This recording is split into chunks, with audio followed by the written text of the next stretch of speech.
হযরত আবু বকর একেবারে গরীব সাহাবী, একেবারে গরীব সাহাবী, রাসূলের প্রেমে পাগল, আল্লাহর জন্য পাগল।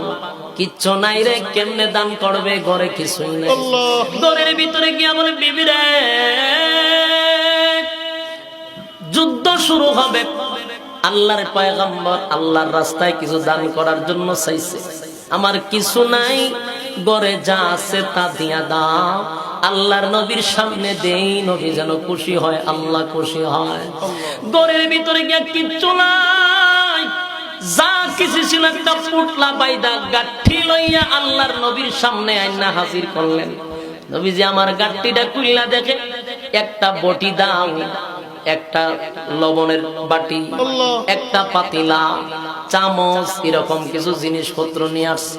আল্লাহর নবীর চোখের পানি গুলো ছেড়ে দিয়া কান্দে আর বলে, আবু বকর সব নিয়ে আসলাম, ঘরের মধ্যে কি রাখলাম?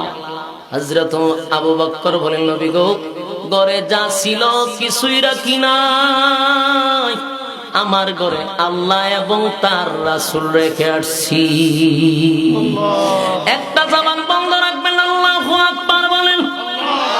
এই ইমানের আওয়াজে বলেন আল্লাহু আকবার। আরে যুবক ভাই, সাহাবায়ে কেরামদের ভালোবাসা দিনের জন্য, ইসলামের জন্য।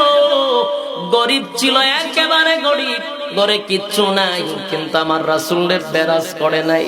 আল্লাহর নবীর জন্য ঘরে যা ছিল, এই লবণের বাটি পর্যন্ত রাসূলের কাছে এনে দিল। আল্লাহর নবী এই পুতলাটা বুকের সঙ্গে জড়ায়া ধরে বলে, আবু বকর আজকে যে যা কিছু দান করছে রে, আমার আবু বকরের উপরে কেউ যাইতে পারলো না, কেউ যাইতে পারলো না।